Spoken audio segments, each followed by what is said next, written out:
গল্প পড়তে বা গল্প শুনতে কে না পছন্দ করে থাকি। তো আজকে আমরা দেখব এআই এর মাধ্যমে আপনি কিভাবে একটা গল্প তৈরি করতে পারেন। আপনার মনে যেভাবে চাই সেভাবে কিন্তু আপনি গল্পটা তৈরি করতে পারবেন। তো চলুন আমরা দেখি, লেটস গো। তো সাইটটার নাম আমরা শুনি নাই এমন মানুষ কমই আছি, আমরা সকলেই এই সাইটটার নাম জানি, সেটা হচ্ছে ChatGPT।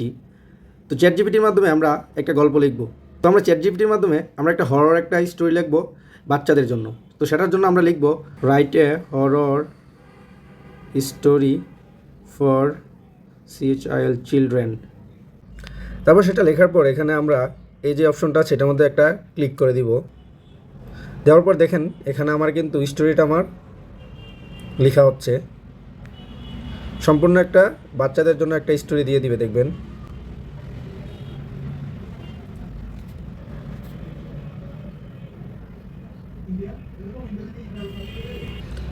বুম, দেখেন আমার স্টোরি কিন্তু লেখা হয়ে গেছে। এখানে সম্পূর্ণ একটা স্টোরি দিয়ে দিচ্ছে বাচ্চাদের জন্য। আপনারা চাইলে এটাকে এখান থেকে এভাবে ধরে কপি করে আপনারা এটাকে গুগল ট্রান্সলেটে গিয়ে বাংলাতেও দেখতে পারবেন। আপনি যেই ল্যাঙ্গুয়েজে খুশি সেই ল্যাঙ্গুয়েজে কিন্তু আপনি এই গল্পটা পড়তে পারেন। এখানে আপনি কমান্ডের উপর ডিপেন্ড করে আপনার স্টোরিটা কীরকম আসবে, আপনি যেটা লিখতে চান সেটাই কিন্তু লিখতে পারবেন। এখানে আপনি যদি চাইতেছেন বাচ্চাদের জন্য এবং বয়সও যদি আপনি সিলেক্ট করে দেন এত থেকে এত বয়সের মধ্যে, তাহলেও কিন্তু আপনার এখানে এসে পড়বে। তো আজকে পর্যন্তই। এরকম ভিডিও বেশি বেশি পেতে হলে অবশ্যই পেজটাকে ফলো দিয়ে রাখবেন এবং ভিডিওটা বেশি বেশি শেয়ার করবেন। ধন্যবাদ সবাইকে।